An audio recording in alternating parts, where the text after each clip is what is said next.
estamos aqui com a Lana Freitas, ela é formada em psicologia e ênfase em análise do comportamento pela Universidade Federal de Minas Gerais.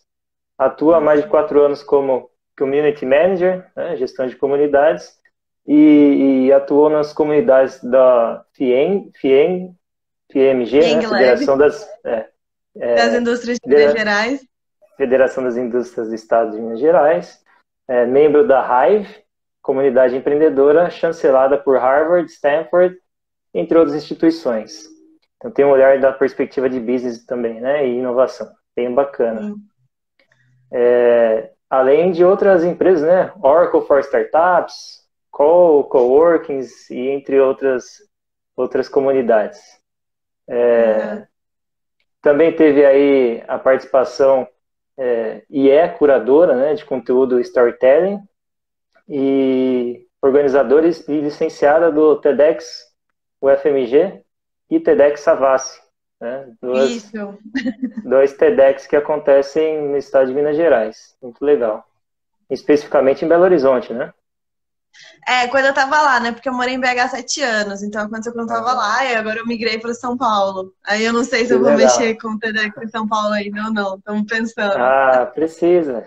Pô, tem que embarcar em movimento. É também professora de comunicação e oratória da Faculdade de Ciências Médicas de Minas Gerais. Bom, tem uma bagagem bem interessante, então, da perspectiva de community manager e também de inovação, storytelling, enfim. Acho que é isso que agrega bastante, né? As experiências diversas. É uma grande honra, um grande prazer tê-la aqui. E eu trago, então, a perspectiva, Luana, sempre que eu começo os bate-papos, agradeço a quem já está conosco e quem estará conosco acompanhando.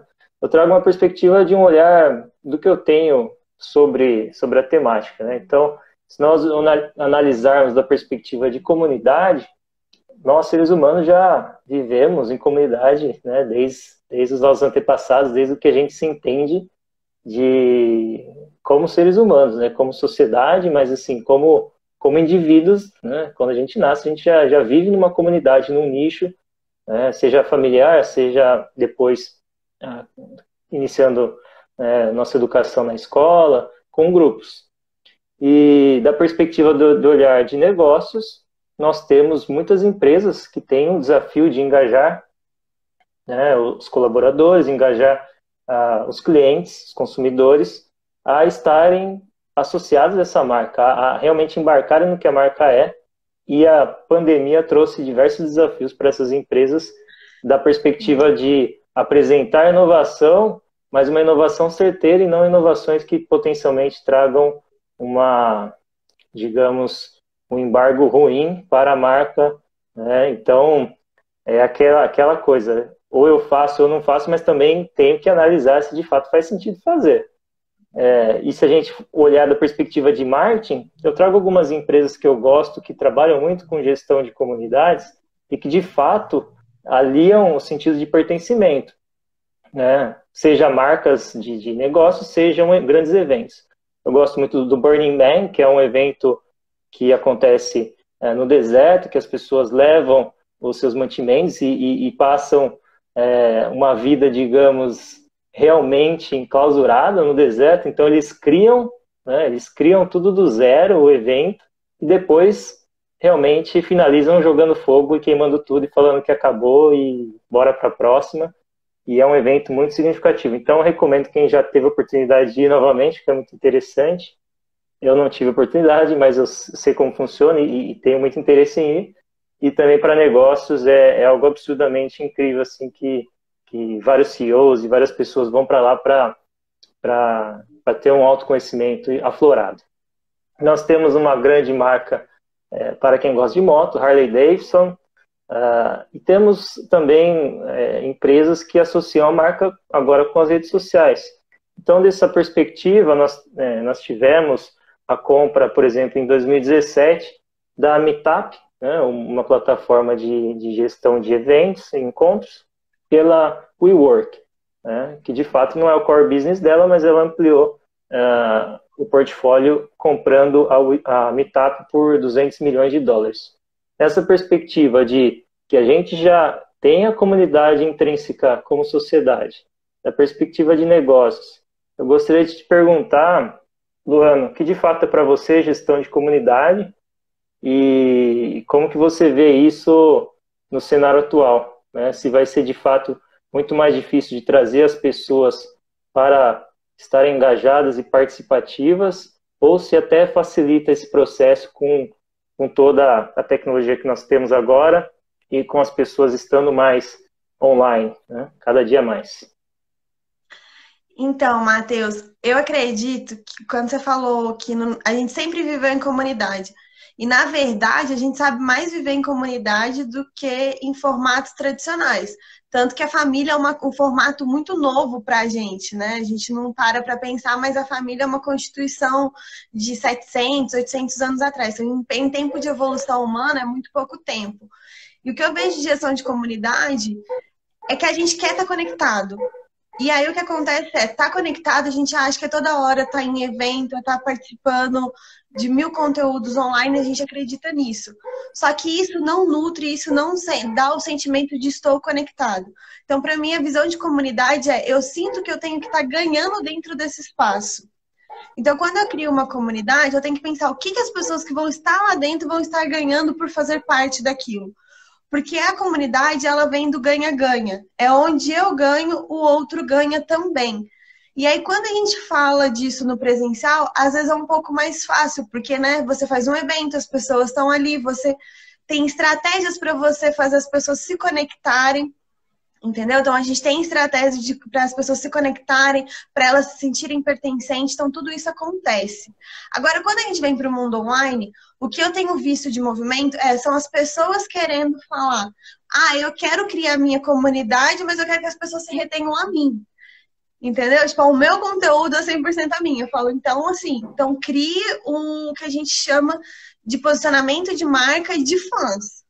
Que várias empresas fazem isso. Eu falo, a comunidade é outra história. Uma empresa que faz isso muito bem é o Nubank. É uma comunidade, eles têm a comunidade, que é a comunidade do Roxinho, participa quem quer lá dentro, e eles dão feedback, dá conta, o que eles querem que melhore, isso é escutado, eles são chamados para debater o produto, para entender o porquê que eles estão colocando aquilo. Então, a comunidade posso ser que eu seja o seu cliente também, mas é o que eu ganho dentro desse espaço. Porque a comunidade, se a gente volta lá no nosso antepassado, é sempre uma troca de ganha-ganha. Eu tinha batata, você tinha cenoura, a gente compartilhava disso e os dois saíam ganhando. E isso faz a pessoa se sentir pertencente e isso conecta a pessoa. Então, pós-pandemia, o que está acontecendo nesse processo de pandemia, as pessoas querem estar mais conectadas. E no online, como é que eu faço isso? É pensando o que você entrega de valor para o outro. E não o que só você ganha nessa história. E aí as pessoas confundem, eu vou fazer então minha comunidade, então eu vou vender um monte de coisa. Não é isso. Você pode vender vários produtos, está tudo certo, faz parte do business. Mas isso não é comunidade. Comunidade é eu pensar, eu conectei todas as pessoas, como que eu vou nutrir elas? O que eu vou trazer de interessante para elas? O que eu vou trazer de relevante? E o que eu acho é que vai ser tendência cada vez mais a gente ter isso. Eu acho que o mercado vai ser cada vez mais o que eu trago de valor, o que eu agrego de valor para o outro, sabe? Eu vejo muito isso como a transformação do... Não gosto dessa palavra, mas é que todo mundo usa, do mindset, né? Legal.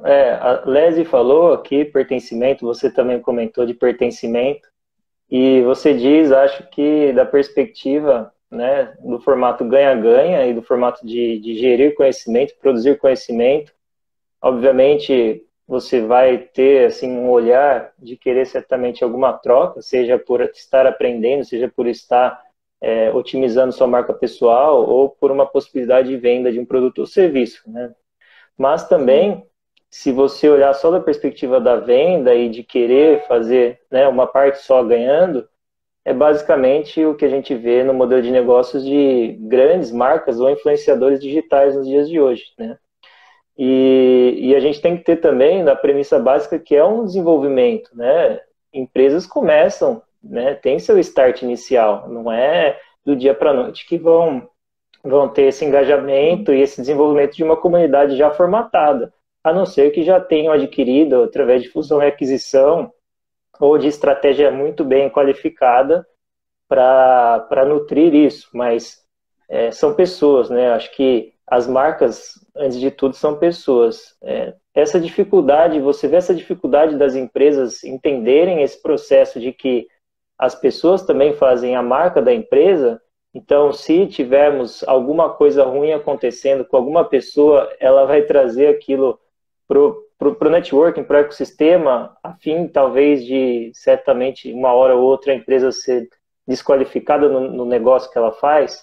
Por isso que a gente tem que, então, estar bem alinhado os valores da empresa com os valores das pessoas para gerir uma comunidade. Como que você vê isso?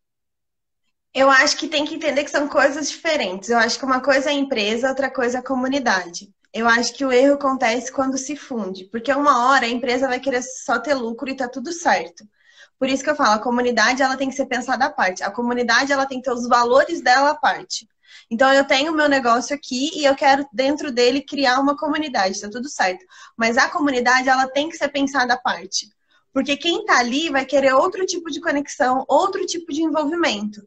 Porque, por exemplo, você pode ser cliente de uma marca, mas não necessariamente você quer engajar com ela. Você só gosta do produto e tá tudo certo. Você não quer debater sobre o produto, você não quer debater sobre como que isso pode ser melhor posicionado, como pode ser melhor inclusivo.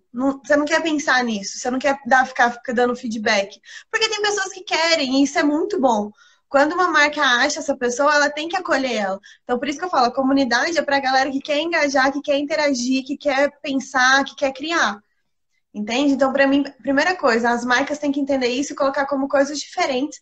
E a comunidade, é lógico que vai estar alinhado com as questões todas da marca, da empresa, tem que estar alinhado, mas tem coisas que vão ser diferentes. Alguns valores pode ser que sejam diferentes, porque às vezes não cabe dentro da comunidade, enfim. Isso tem que ser pensado. E agora tem uma coisa que a galera fala de engajamento e as pessoas não entendem que quando você fala é de humano para outro humano.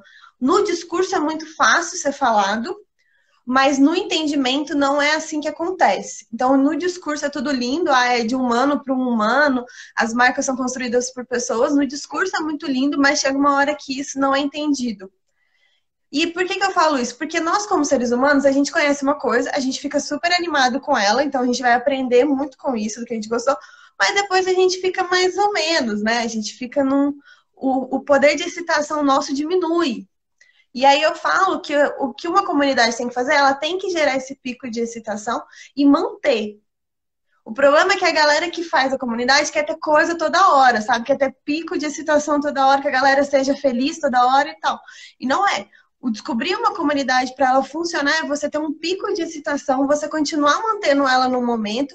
Aí a hora que você vê que ela tá caindo, ou seja, que o engajamento das pessoas estão caindo, porque é natural, somos seres humanos, a gente mesmo tem o nosso momento de desengajar na vida, gente. Eu falo se você basear na sua rotina. Tem dias que você vai seguir sua rotina super animado, aí depois tem um dia que você segue meio ok, depois tem um dia que você vai dar de cair, entendeu?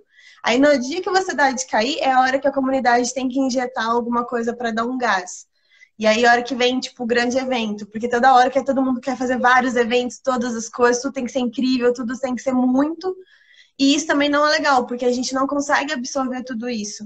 Então eu falo que a comunidade ela tem que ser pensada sim de um ser humano para o ser humano, mas entendendo como que o ser humano se comporta.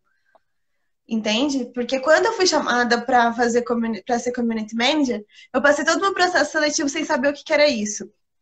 E eu fiquei quase um ano trabalhando sem saber o que era um community manager. Porque é um cargo muito novo, as pessoas não sabem ainda o que a gente tem que entregar ou deixando de entregar. Mas eu formei em psicologia, então o que eu sabia foi, cara, eu sei de ser humano, eu vou entender o que esses seres humaninhos aqui estão se comportando, qual que é o padrão de comportamento e entender como que eu posso potencializar isso. E foi isso que foi feito. E eu sei que, por regra, a gente vai ter um ponto de animação, depois eu caio de boa e depois a gente cai. E aí, quando a gente fala de humano para humano, é tipo assim, às vezes a pessoa entende no discurso, mas ela quer, tipo assim, o chefe tá cobrando de evento 24 horas por dia, 7 dias por semana. Entende? Então não faz sentido na lógica. Ou, eu tenho que ficar produzindo todo dia um conteúdo super complexo, super interessante, e às vezes a pessoa gasta todo o conteúdo dela em um mês de produção, sabe? Ela criou uma comunidade online, em um mês ela acaba com tudo, sabe? De conteúdo. Aí só que ela vendeu o plano de um ano da comunidade, e agora? Então é de novo, é entender esses ciclos e criar e se posicionar dentro desses ciclos, entende? Até por ser algo recente na perspectiva, né, até de job, né, de descritivos, de tarefas, eu vejo que muitas vezes a gestão dessa comunidade ela é um pouco, talvez, mascarada pela perspectiva de um analista de marketing ou pessoas que trabalham com marketing no processo de gerar conteúdo e manter esse engajamento através de conteúdo, informação. Como que você vê isso na questão da prática, né? Você disse que teve essa formação. Como que foi para você nesse sentido? Teve a dificuldade realmente de entender isso por ser algo novo? E, a partir dessa minha pergunta, outra pergunta, você acha que, de fato, é uma área que será ainda mais explorada nessa pandemia ou pós-pandemia para as marcas ou para até outras comunidades voluntárias e que tenham um sentido de valor em grupo? Como que você vê? Vou responder essa segunda parte que eu acho mais fácil do que a primeira. Eu acho que se a empresa for inteligente, ela explora. Então, assim, não tem como eu falar se vai ser explorado ou não. Vai depender da inteligência da empresa e o quanto que ela está pensando em estar engajada com os públicos dela. Porque, né, a gente tem visto nessa pandemia que tem empresas que estão soltando um monte de depoimento que tem afastado todos os clientes e, pelo contrário, está gerando hate na internet. E tem empresas que estão cada vez mais se conectando com os clientes dela, que começa, assim, por uma propaganda. Mas é quando você vê, por exemplo, o Itaú tá, né, já faz tempo, né, desde o boom do Nubank, o Itaú tem corrido atrás com várias coisas, mas você vê o Itaú correndo, querendo estar perto, quero te ouvir, quero te escutar, você vê que o atendimento mudou. Então, assim, se a empresa entende que cada vez mais nós, como consumidores e seres humanos, a gente quer estar mais perto da empresa para saber o que ela está fazendo, se isso representa os meus valores como pessoa, se isso de alguma maneira está conectado com o que eu acredito, ou se a gente entende que a gente quer estar perto de pessoas que falam sobre esse assunto, porque isso é uma coisa que a empresa não pensa. Então, por exemplo, tem gente que, cara, quer falar de coisa de banco, porque tem interesse sobre investimento e tal. E, pô, por que eu não posso ter essa discussão com o banco, né? Que está pensando isso, a B3 tem pensado em algumas iniciativas para isso. Então, assim, a empresa tem que entender que tem gente se interessada em querer falar sobre esse assunto, que não é especialista, mas que gosta, que tem interesse, que não vai trabalhar com isso, mas que quer entender mais esse mundo. Então, se a empresa entende que tem gente se interessado dentro do mundo dela, que quer entender isso mais a fundo, que quer ouvir essas pessoas, e a empresa começar de alguma maneira... Eu falo que não sei se é uma comunidade de cara, né? Mas começar esse diálogo, mesmo dentro de campanha, cara, eu acho que a empresa tem muito para se destacar dentro dessa pandemia. E aí, quando você fala qual que é o perfil, se você conversar comigo, você vai ver um community manager, se você conversar com outros, você vai ver outros perfis. O que era um padrão de perfil de community manager? Que aí eu comecei a entender até que ponto esse cargo ia ser estratégico ou não dentro de uma empresa. Tinha base, a pessoa tinha que ser comunicativa, ou seja, ela tinha que falar, tinha que ser mais animada, porque tinha um perfil de se ver o community manager como uma pessoa que era animada para engajar pessoas. Tinha essa visão. Ainda vários lugares têm, e alguns community managers ainda ficam em dúvida se isso é ou não é. Mas é tipo, é aquela pessoa que tá animada, que gosta de ir pro rolê, que gosta de fazer isso e tal. E aí, quando eu fui contratada porque eu tinha organizado o TEDx da FMG com temas Quero Ser Comunidade. E eu tava estudando comunidade, eu falei, cara, mas eu não sou essa pessoa super animada que quer ir pro bar todo dia, todo final de semana. Porque a comunidade, na essência da palavra, é tornar isso comum a todos. Mas eu tinha uma preocupação de pegar, às vezes, o meu conhecimento, que foi o caso do TEDx da FMG, pegar várias experiências que eu tive dentro da FMG e tornar isso mais acessível a todos. E era isso que eu tentava fazer em todos os programas que eu tinha. Mais do que ser a pessoa super animada. Sim, eu sou porque eu sou assim na vida. Então, eu era a pessoa animada, que chegava e conversava.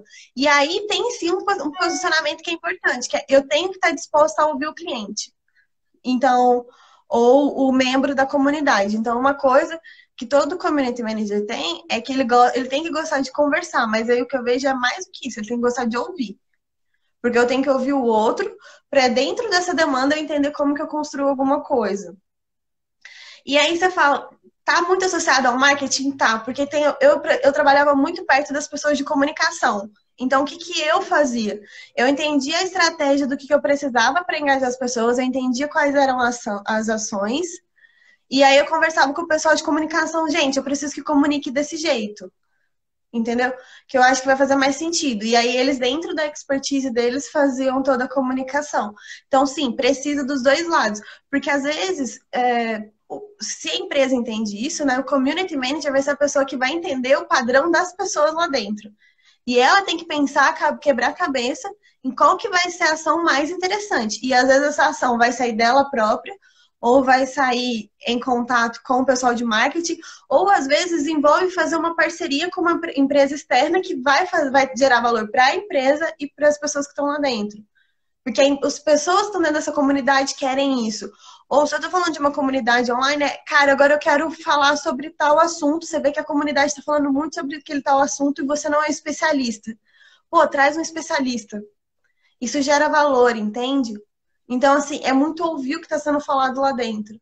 Então, isso que eu tô falando, tem gente que você vai conversar que vai quebrar a cabeça em, ai, quantos eventos a gente vai fazer, quanto não sei o que e tal. Eu já penso assim, às vezes é melhor eu fazer um match entre dois clientes que estão lá dentro, ou seja, duas pessoas estão dentro dessa comunidade que eu vejo que são perfeitas uma para outra. Elas se conectando, para mim, tem muito mais valor do que às vezes eu fazer um evento que faz um alvoroço, mas não necessariamente gera negócio. Né? Porque quando eu tô falando de uma comunidade dentro de um espaço, é que eu quero que aquelas pessoas gerem um negócio, ou eu quero que aquelas pessoas sejam mais satisfeitas com o produto, enfim, tem que pensar de acordo com a comunidade foi desenhada. Mas se eu quero gerar valor, é de novo, o que a comunidade quer. E aí é um ponto principal que eu acho que tem que ver, que o community manager tem que definir junto com quem está criando essa comunidade, que ninguém fala, é qual que é a definição de sucesso. Porque uma comunidade, a galera fica, ah, mas a fulana, a comunidade tal tá fazendo isso, a outra comunidade tá fazendo aquilo. Tá, mas qual que é o teu objetivo com a comunidade? O que você define como sucesso dela? A hora que você entende o que você define como sucesso, aí você desenha o caminho e vai. Entendeu? Então, por exemplo, no Feng Lab era uma definição de sucesso, na Oracle era outra. E aí eu tenho que entender essas demandas claramente e ir pro centro dela. É lógico que vão ter coisas que vão ser comuns entre comunidades, mas tem que ter isso muito claro, porque senão, Matheus, que eu vejo assim, vira sempre a mesma coisa. E aí cansa. E aí a galera fala, ah, eu não quero ir mais. Ah, é a mesma coisa, é sempre o mesmo evento. Ah, é happy hour de novo. Ah, eu venho no próximo, porque vai acontecer sempre, entendeu? Agora, se eu crio uma autonomia, entendo o que é aquilo para as pessoas, elas se conectam. E aí eu crio um ambiente para elas se conectarem. E não fica só no community manager fazendo 1000 ações para conectar todo mundo. E aí o community manager tem tempo de ser mais estratégico. E isso que é doido, que aí a comunidade se engaja de verdade. Porque quando a comunidade tem autonomia, ela se engaja por si só, entendeu?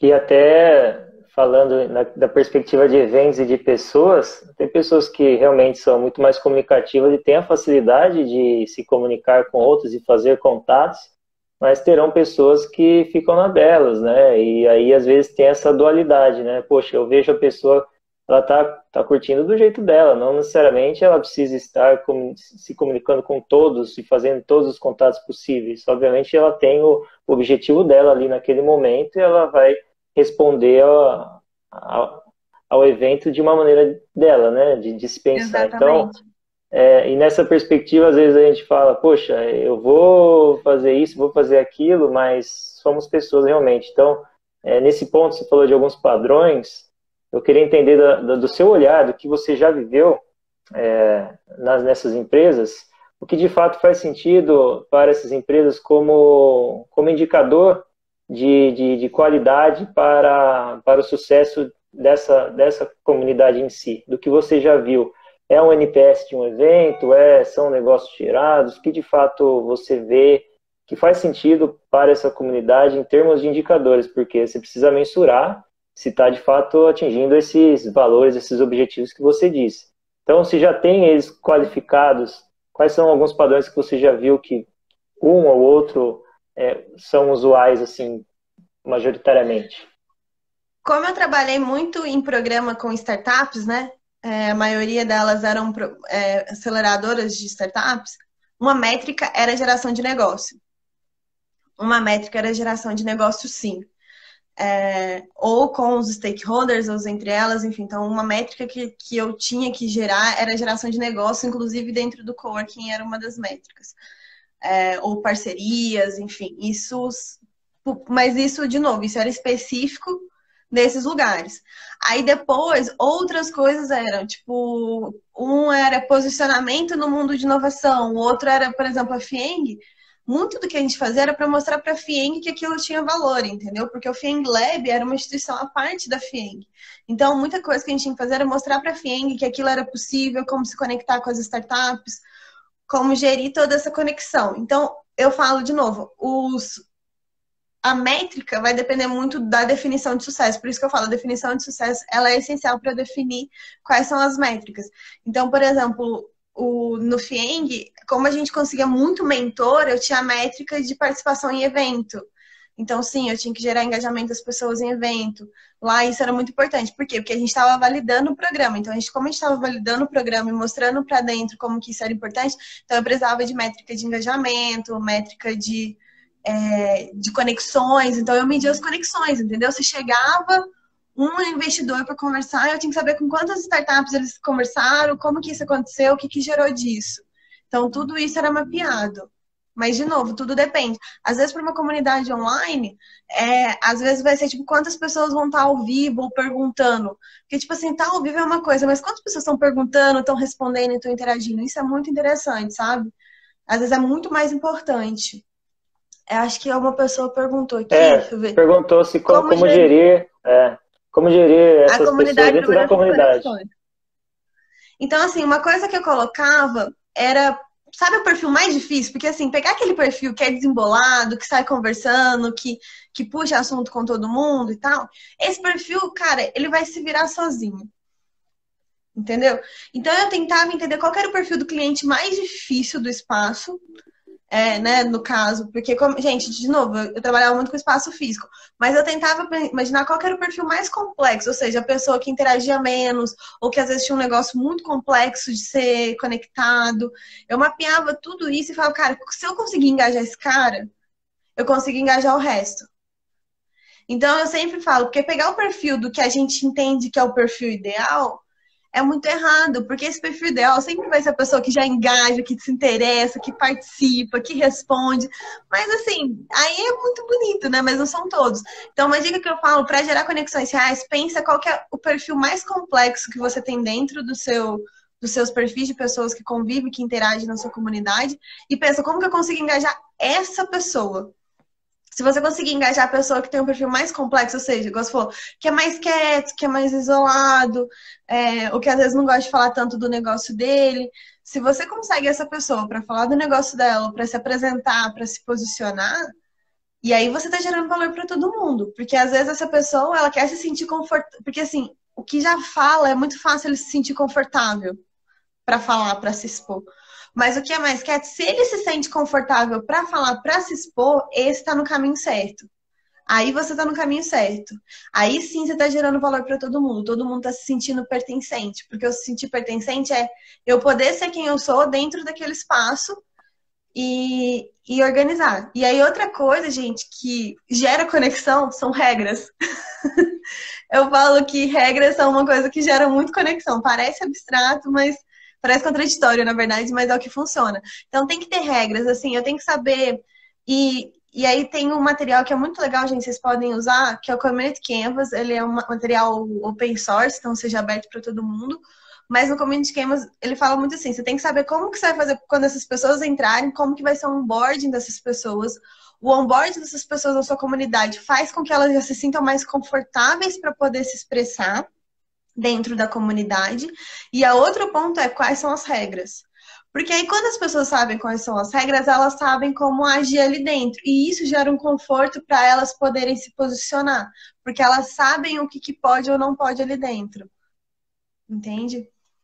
Você comentou em relação ao onboarding, você vê o olhar da perspectiva de atuação do Community Manager um pouco atrelado até ao que, por exemplo, um Customer Success, uma área de sucesso ao cliente faz? Você vê sentido nessa sinergia e de fato essas áreas se falando e atuando em comum acordo, porque no Customer Success tem muito disso, né? Da perspectiva do cliente, de onboarding, de fazer todas as parametrizações e acompanhamento, e depois entrega de um serviço, um produto, e depois a pós-venda, enfim. Como que você vê isso Sim. nesse olhar? Se for uma empresa grande, que tiver tudo isso, eu falo que o Community Manager ele entra mais com pensar estratégias, assim, sabe? Pegando esses dados, entendendo esses dados e sendo a pessoa criativa.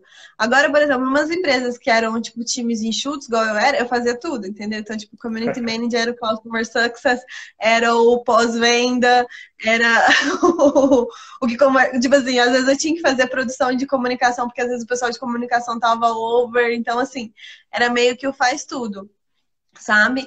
Mas, sim, ele tem que...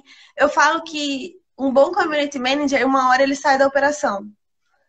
Ele deixa a operação ocorrendo a um ponto que as pessoas têm autonomia para entender a lógica de tudo aquilo e o community manager sai. Mas aí tem um processo que é entender a cultura da empresa, as pessoas têm que estar engajadas, principalmente os líderes da empresa têm que estar engajados para entender aquilo. Se eles engajam, entendem aquilo, o Community Manager faz um processo de organização durante 1 ano e meio, mais ou menos, e depois isso se torna independente, sabe? Sendo muito É honesta, assim. interessante, né? Não, tem que ser honesto, tem que abrir o jogo, né? Porque de fato não, nem tudo e nem todos são perfeitos no sentido da empresa funcionando, e até grandes empresas têm esse sentido, poxa, eu nem sei o que é isso, vou tentar e vamos errar. Que de fato algumas diretorias, algumas áreas estão fazendo muito constante nos dias de hoje, né? Você então Mas, por participou do exemplo, o Impact TEDx? Hub tem na estratégia principal deles. O Impact Hub, Uhum. por exemplo, eles já internalizaram tanto a comunidade que é uma parte da estratégia. Então, a pessoa que cuida de operações cuida, inclusive, da parte de comunidade, entendeu? Porque já se tornou muito estratégico dentro do negócio deles. Uhum. É interessante. Eu queria chamar a atenção da sua experiência com o TEDx e trazer aqui algumas dicas de fato de...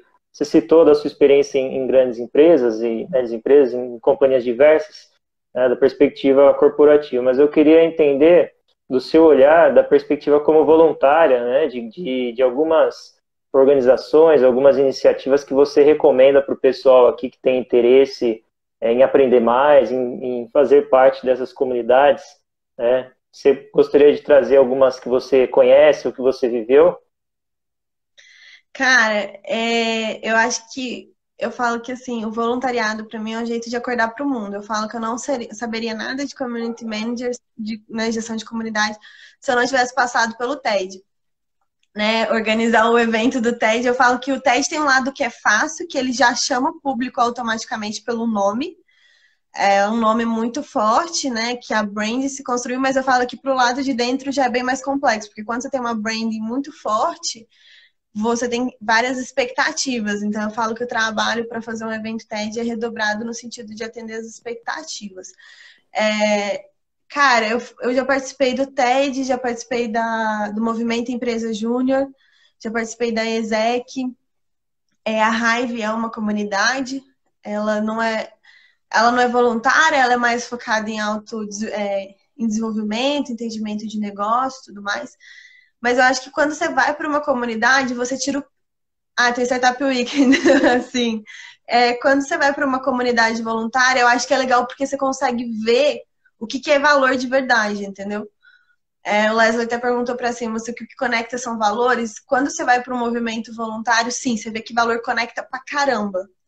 E era louco porque, né, o TED é um movimento voluntário. Eu sei que você também faz parte do Singularity, você é chapter, né, do Singularity. E, cara, quando você vai, porque se você tá tentando fazer aquilo voluntário, porque aquilo te toca muito e aquilo te gera muita conexão e muito valor. E eu falo que você ir pro voluntário só porque você quer o título, você cansa no meio do caminho. Porque, cara, é perrengada. Se der certo, é tudo. Se der certo, o crédito tipo, às vezes o time some, né? Tipo assim, eu via muito isso no Organizando o TED. O time conversava super engajado, aí do nada uma galera desaparecia, e aí depois, perto do evento, todo mundo voltava. Só que, cara, você tem que estar lá. Então, eu acho que o movimento voluntário, ele traz isso de você entender o que, que é compromisso, o que, que é entrega, o que, que realmente engaja, o que, que realmente não engaja. Se você estiver atento, né, observando tudo isso, cara, eu acho que você participa de movimentos voluntários, você aprende muito. Porque quando você consegue fazer um evento que você tá lá só pela entrega, e você consegue ver aquilo cheio de gente, é que você fala, eu acho que acertei, sabe? Em alguma coisa eu acertei aqui dentro, e às vezes você nem sabe o que que é, mas a paixão grita muito ali dentro, sabe? Você coloca tanta coisa, tanta verdade ali dentro, que grita muito. E aí eu falo isso porque, tipo assim, eu já participei de outros movimentos voluntário, que eu não tinha essa coisa, sabe? E aí eu falava, ah, não, então vou sair porque não tá genuíno, não tá engajando, ou eu mesmo me descompromissava com a situação.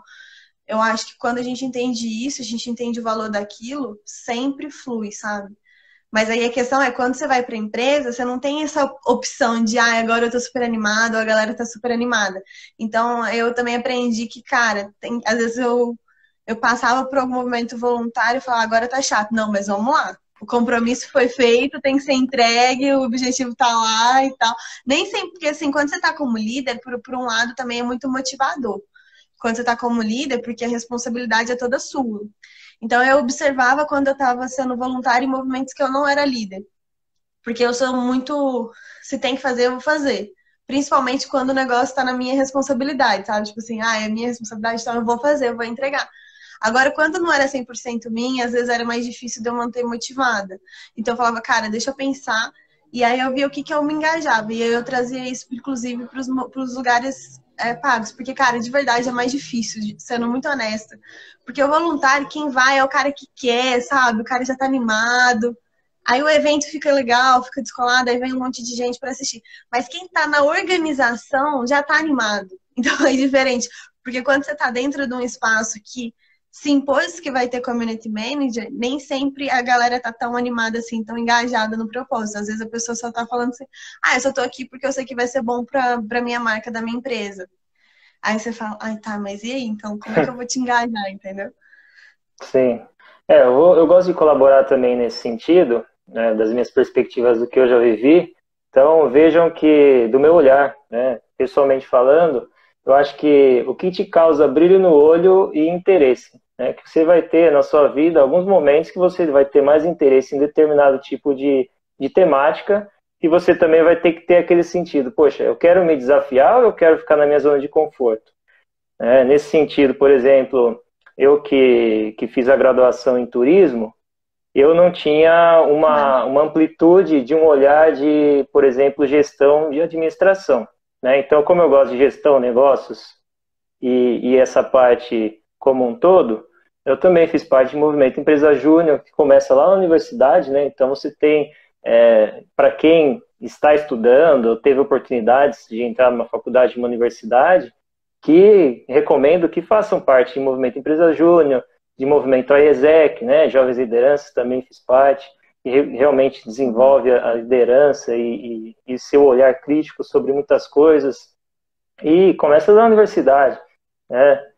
Acho que nem precisa ir muito longe, você abre o seu computador, você tem uma infinidade de possibilidades, né, então o que de fato faz sentido para você, que te interessa, que traz brilho no olho, pesquise sobre e procure saber se de fato tem uma abertura de um grupo que já está iniciando, ou se você tiver oportunidades de ter estudado uma língua, por exemplo, inglês, pesquisar lá fora e tentar trazer para o Brasil caso não haja, ou se caso haja já uma comunidade ou algum questionamento em relação a isso em alguma cidade no Brasil, você possa ser uma liderança, né? No caso, por exemplo, eu fiz parte durante 1 ano e meio de um movimento que era Impact Travel Alliance, que era focado em turismo sustentável, e trouxe para São Paulo esse movimento, executamos alguns eventos, e agora como embaixador da Singularity University no Chapter Guarulhos, com foco mais em tecnologia, né,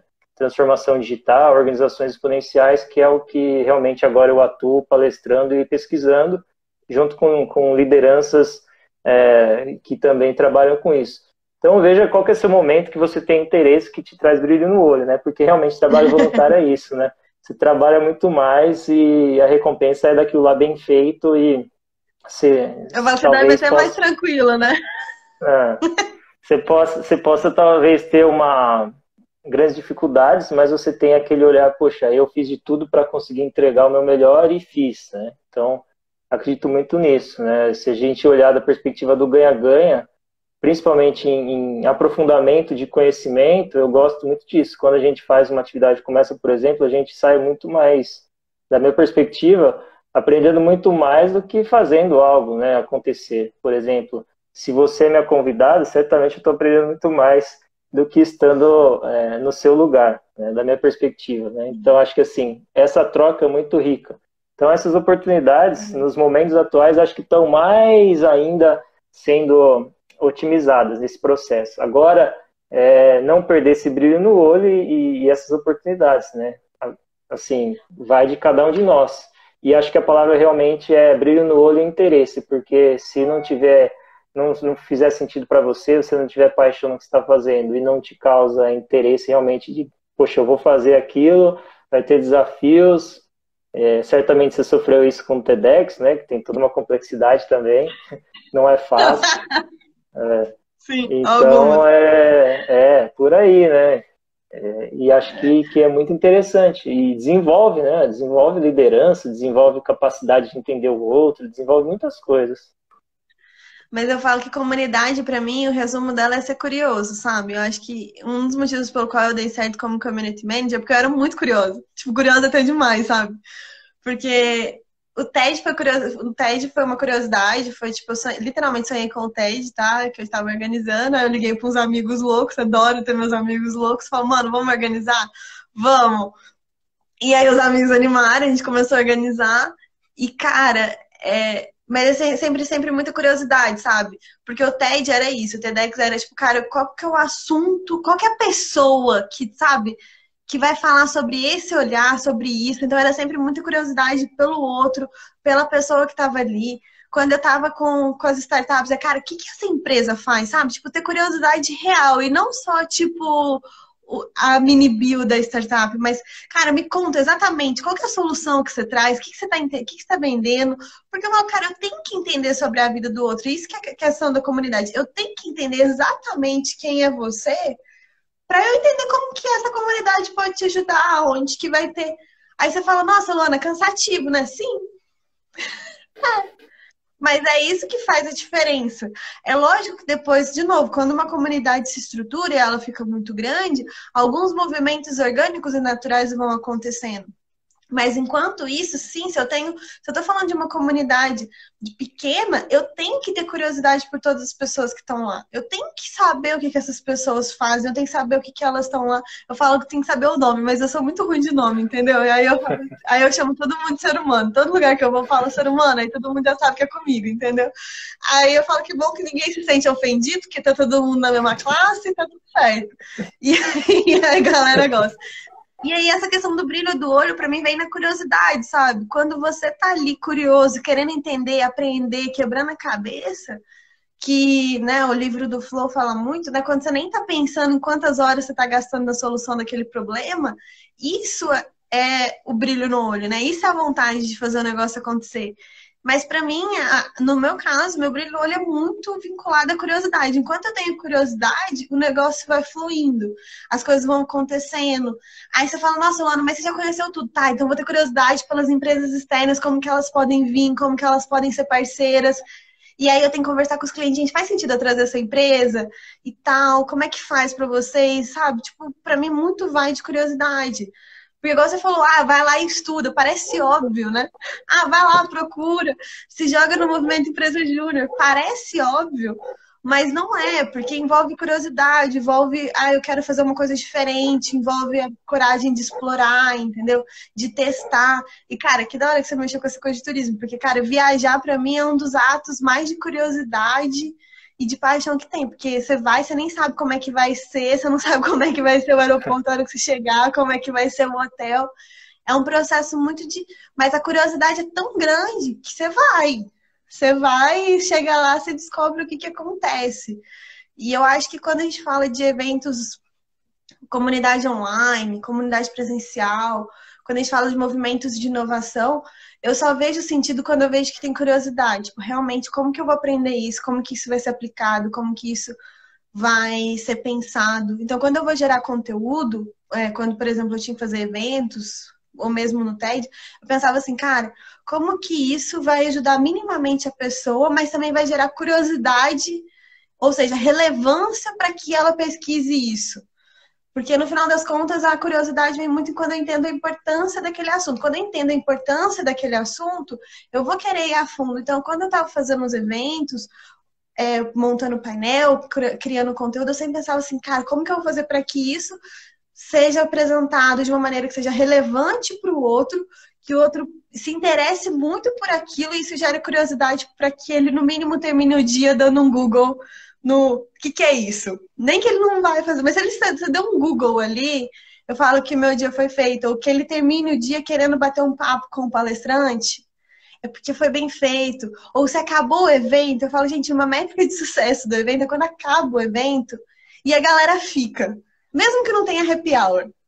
E a galera fica. É porque realmente o evento gerou conexão, sabe? O evento realmente gerou valor pra galera. E isso que as pessoas têm que pensar, sabe? Não ir só com a cabeça, networking, mas o que eu vou aprender? O que eu vou ter de curiosidade ali? Quem que será que é a pessoa que eu vou conhecer, sabe? Até porque, olhando dessa perspectiva de conhecer pessoas, né? Pode ser um próximo sócio, pode ser um próximo cliente, pode ser um próximo esposo ou esposa, pode ser de tudo, né? Então, é realmente estar aberto a essa experiência e essas trocas, né? Você citou, Luana, a questão do Community Canvas. Eu gostaria de que você pudesse explorar aqui para o pessoal que também tem interesse em saber algumas plataformas ou ferramentas que de fato otimizam esse processo de comunicação, porque um dos principais pilares e desafios, acredito eu, da gestão de comunidade e pessoas é comunicação, né? Então, se você puder pontuar, acho que é muito importante para as pessoas que queiram, né, desenvolver comunidades e até aprimorar essa comunicação com essa comunidade. Então vamos lá. A Ariane, a pergunta dela vai ter a ver com essa resposta. Então, o Community Canvas foi um pessoal que já trabalhava com comunidade há algum tempo, e eles criaram um Canvas, né? Um Canvas que olha todos os aspectos que uma comunidade tem que ter. Então, ele é um aspecto grande, é um Canvas até um pouco longo, eu acho que ele tem quase 16 partes, se eu não me engano, mas ele te ajuda a criar o geral da comunidade. E um dos pilares é a comunicação. E a comunicação realmente ela é complexa. E aí eu falo assim, a gente gasta muito tempo pensando em ferramentas, né? Em novas ferramentas. Aí eu falo, gente, vai pro que a galera usa. Não tenta inventar um aplicativo ou alguma coisa que não funciona para o seu público. Então, tipo, o público mais jovem, você instalar o Slack, por exemplo, o Slack é uma ferramenta de comunidade que fica todas as conversas salvas, né? Se for pago, né? Se você pagar lá, ele salva todas as conversas e você consegue criar nichos dentro dele. Você consegue criar um grupo geralzão, você consegue criar um grupo para não sei o que e tal. Então, ele é uma ótima ferramenta para gestão de comunidade. Mas se for para uma galera mais jovem, que gosta de uma nova ferramenta, enfim. Às vezes, um dos lugares que mais funciona a comunidade ainda, gente, é Facebook. Sabe aqueles grupos fechados do Facebook? Muito do que existe de comunidade aí por aí, que todo mundo fala de comunidade online, não sei o quê, é grupo de Facebook. Às vezes não é tanto em plataforma. A plataforma, às vezes ela funciona, por exemplo, numa gestão de um coworking. Por exemplo, tem plataformas pagas que auxiliam em toda uma gestão de um coworking, certo? Porque aí ela vê questão de pagamento, questão de entrada, e dentro desses montes de ferramentas que ele às vezes precisa fazer porque aí entende que é um processo de, tipo, eu tô forçando o cara a entrar nessa ferramenta, porque é ali que vai estar todo o sistema de pagamento dele, de reserva de sala, vai ter tanta coisa ali dentro, que aí lá dentro eles colocam também uma aba de comunidade para as pessoas se conectarem. Então eu falo que a plataforma, de novo, para mim, é o que é menos importante. Mas o mais importante é focar em por que eu estou comunicando isso e por que eu quero que as pessoas se comuniquem disso. Então, por exemplo, quando eu tinha algum anúncio que era muito importante, eu passava de um em um. Literalmente de um em um. Passava por empresa, falando, cara, ó, vai acontecer isso, vai acontecer isso. Porque já aconteceu várias vezes de eu estar dentro desses espaços ter que receber pessoas que têm um sistema de segurança diferenciado, né? Que são pessoas um pouco mais importantes, que têm um sistema de segurança diferenciado. Então eu passava em todo mundo, avisava, gente, amanhã vai vir um cara aqui estranho, vai vasculhar tudo, pode ser que ele vai entrar na sua sala por questão de segurança, tal, não sei o quê. Então eu tenho que deixar todo mundo avisado. Então quando é um aviso muito importante, às vezes eu mando no one-on-one, entendeu? Agora, se é uma informação que eu quero que impacte, mas geral, aí de novo, é onde a minha comunidade está, e não eu ficar criando novas coisas. Se você começa a comunidade do zero, você já está ditando a regra. Então, se você começa uma comunidade do zero e começa ela dentro do Slack ou de alguma outra plataforma, mara, porque você já está ditando a regra.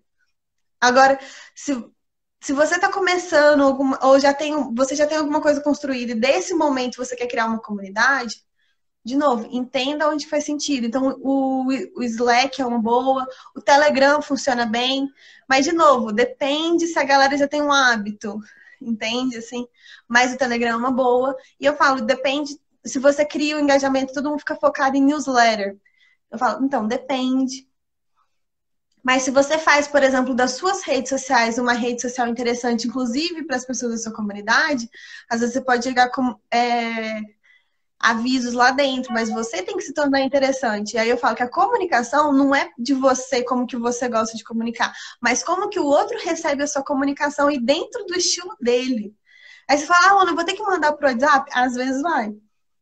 É triste, mas às vezes vai. Aí quer dizer então que eu vou ter que ter uma comunidade no Facebook? Às vezes vai. Entende? Então, assim, é menos focar nisso e muito mais em focar que eu vejo uma comunicação eficaz. O que eu tenho de relevante para falar? Por que essa pessoa tem que me ouvir? Por que eu vou gastar o tempo dela com isso? E é por isso que eu, por exemplo, quebrava muita cabeça, que às vezes o pessoal queria fazer evento a qualquer custo, mas esse evento não ia gerar relevância nenhuma para as pessoas. Eu falo, cara, vamos demorar para fazer um mês o evento, mas que nesse um mês eu consiga trazer um assunto extremamente relevante para as pessoas. E aí sim elas vão parar para me ouvir. Porque se a gente tem uma coisa relevante, importante para falar para o outro, não tem por que as pessoas não ouvirem. Esse é o ponto. E aí quebrar a cabeça para, tipo, como é que eu torno isso relevante para o outro? Ah, Luana, mas vai ser só um anúncio de que vai ter, sei lá, bolo de pote para vender. Torna isso interessante. Galera, sei que vocês estão cansados de sobremesa do shopping tal ou do restaurante. Galera, vai ter bolo de shopping delícia para todo mundo satisfazer. E, cara, de novo, a gente tem muita tecnologia, mas nada funciona melhor do que, às vezes, um cartazinho, tá? Muitas vezes, lá no FENGLAB, a gente era patrocinado pela Baker. E aí tinha uma geladeira só da Baker. E eu sabia que todo mundo olhava para aquela geladeira toda hora, porque os meninos tinham regra para consumir a cerveja, mas eu sabia que era um ponto de atração. Então eu colocava anúncio, os comunicados da semana na porta da geladeira da cerveja, porque eu sabia que eles olhavam para aquilo todo dia, entendeu? Às vezes é isso, sabe? Às vezes eu acho que é mais simplificado que complexar e trazer novas coisas. A não ser que você esteja começando do zero e você já impõe que você quer ir para uma ferramenta tal e a pessoa, quando entra, já é obrigada a, entendeu?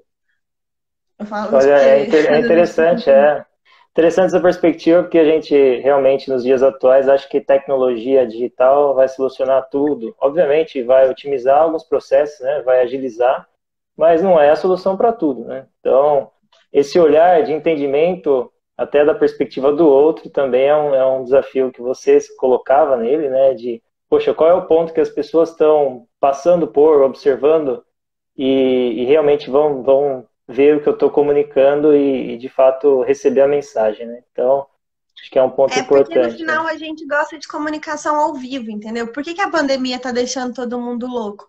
Porque a gente perdeu a coisa do tá ao vivo, do sentir energia, de ver se o olho tá brilhando mesmo porque tá brilhando ou porque é a luz da sala que tá batendo. Então, assim, a gente gosta de contato humano. Então, você fala assim, nossa, Luana, mas devia ser chato. Às vezes era.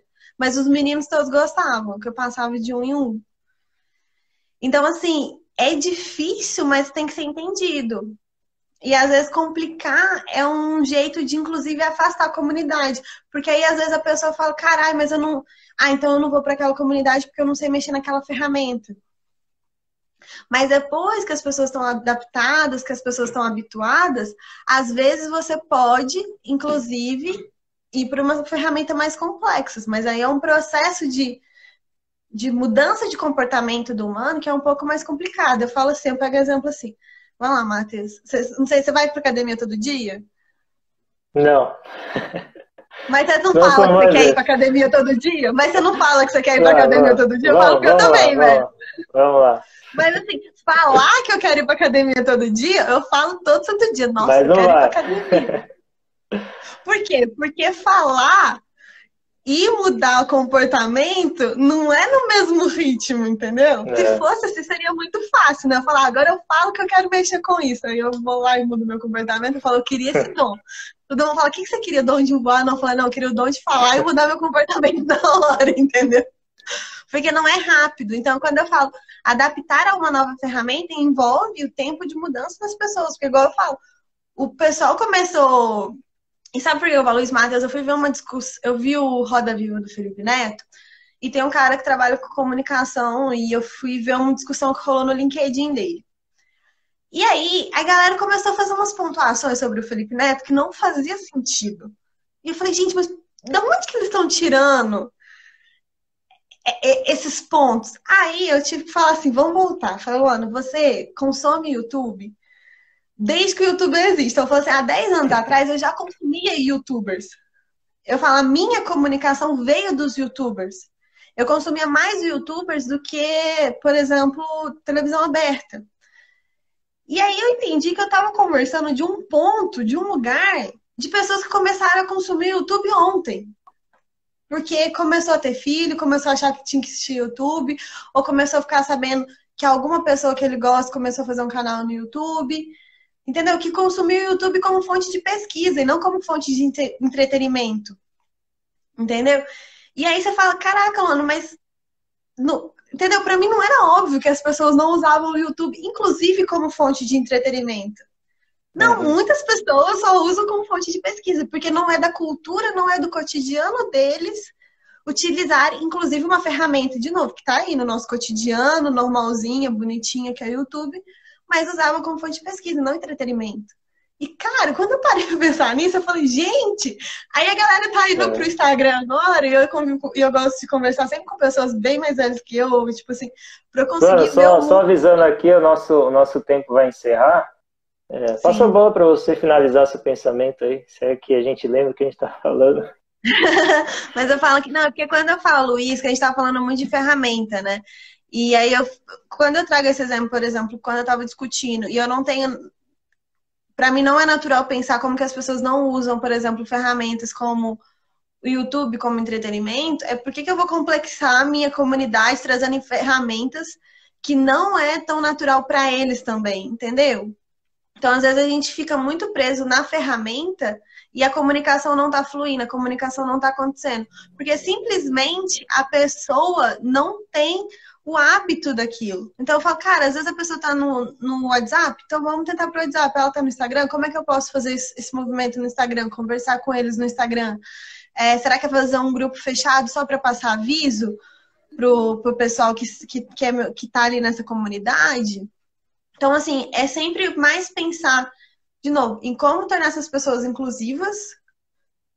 E quando eu falo inclusivo, não quer ficar dizendo, mimando as pessoas também, né? Não é tipo, então eu vou deixar a pessoa na zona de conforto dela e tudo mais. Não, mas é tipo, dentro do básico, o que eu posso fazer para que as pessoas se sintam confortável? E aí, o que eu foge do básico, aí às vezes eu tenho que dar um empurrãozinho, entende? Tipo, aqui não vai dar para fazer isso, vai ter que ser fora da situação, vai ter que e um pouco mais a fundo, mais dentro. Então, assim, dentro. Mas, de novo, o básico tem que ser rápido e fluido para que as pessoas se sintam confortáveis. A comunicação é uma coisa básica. Ela tem que fluir do jeito mais simples possível, mais natural possível, para que as pessoas se sintam parte. Entende? E É acho que isso. uma das competências que a gente já tem, nós, né, escutativa e olhar aberto, né? Acho que podendo trazer isso para a vida, de uma perspectiva de entender o outro, né, no que for fazer, seja gerindo comunidades, como é o caso da temática desse talk, ou executando alguma atividade complexa ou simples, de fato, se você não souber o seu posicionamento e como os outros se engajam, acho que é uma falha inicial aí. Então é desafiador, mas dá para conseguir muitos resultados, né? Ó, temos um comentário, né, de vários grupos no WhatsApp e que ficam com receio de mais um, né? Então, eu acho que assim, tudo depende, Ariane, tudo depende, e de novo, é tudo conversado. Pergunta para eles se eles preferem, por exemplo, um grupo fechado onde só o moderador pode mandar mensagem e manda só mensagem com as informações que são essenciais que vão acontecer. Porque assim, se pessoas se conectarem, automaticamente elas vão criar um grupinho de WhatsApp delas, vão criar todas as coisas. Ou senão você fala assim, gente, a gente vai criar o grupo da comunidade no WhatsApp e ela vai ter regras e quem não seguir a regra saiu e acabou. Por isso que existe regra. Por isso que eu falo que a regra é muito importante. Porque, será que vai ser mais um grupo no WhatsApp? Então, vai ter regras a seguir. Se as pessoas não seguirem essas regras, tchau. É lógico que não é tchau de cara, né? Você dá um aviso no pessoal, mas se fez 2, 3 vezes esse comportamento, aí sim, tchau. Não tá com. As regras foram impostas, as regras estão claras para todo mundo. Por que isso? Ou, tipo, de novo, às vezes vai ser só o mediador que vai falar. Faz sentido isso dentro de uma comunidade? Eu acho que não. Mas se for só, tipo assim, gente, a gente vai ter o grupo de bate-papo, vai ser lá no Slack, mas a gente vai ter um grupo no WhatsApp para mandar os informativos mais importantes, sabe? Às vezes faz sentido. Então, tudo depende do porquê que está sendo pensado, do que está sendo criado. Então, eu falo que nunca tem uma regra, mas é você entender na sua comunidade o que te compõe, o que você usa ou não. Por exemplo, tinha comunidade que a galera funcionava muito bem por e-mail. Eu mandava grupo de e-mail e todo mundo respondia. Eu achava ótimo, porque aí eu não tinha que criar nada mais e todo mundo funcionava e todo mundo entendia. Mas, de novo, o que funciona para aquelas pessoas que você está convivendo? Então, é isso. Legal. Várias dicas aí, né, pessoal? Obrigado, Luana. Acho que, para a gente encerrar, o que você deixaria de mensagem de tudo isso que a gente conversou? Uma mensagem que, de fato, faça sentido para as pessoas que estão exercitando essas dificuldades no dia a dia e que, de fato, seja uma possível lição para quem está nos acompanhando aí. Eu falo que é tirar o de humano para humano do discurso, e sim para realmente conhecer esse humano que está atrás da tela, conversando com vocês. E que sejam muito curiosos, porque de longe é o que faz sucesso numa comunidade. É você conhecer, ter curiosidade para saber quem são essas pessoas que estão atrás. E saibam que elas querem ser ouvidas, sim. De verdade. Elas querem ser ouvidas, elas querem falar, elas querem se expressar. Então, acho que de longe é o que mais funciona. E para finalizar, gostaria que você pudesse trazer um livro, um documentário, uma série, um filme ou uma frase que te impactou, te impacta para continuar nessa luta aí. De longe, não é um livro nada técnico, gente, mas de longe, um dos livros que mais me impactou na vida foi O Mil e Uma Noites. Os livros do Mil e Uma Noites são quatro edições, mas elas são bem complexas e ela fala muito disso, de como você começa a ouvir lá atrás, como que você vai conectando. Para mim é um dos melhores livros de comunidade do mundo, porque né, ela consegue conectar todo um reinado ali dentro. Então acho que é um livro que ensina muito, assim. E fora que as histórias são divertidíssimas. Eu falo que você se diverte de longe, mas para mim foi um dos livros mais marcantes, assim. Perfeito. Agradeço novamente, Luana. Deixa aí as suas redes sociais, como que o pessoal pode te acompanhar. Gente, é tudo Luana Freitas, ou, né, tipo, o título do nome. Mas aqui no Instagram vocês já podem me seguir por aqui mesmo. No LinkedIn tá como Luana Freitas, ou vocês sempre me acham como Luana CR Freitas. Que é quando a gente procura direto, assim.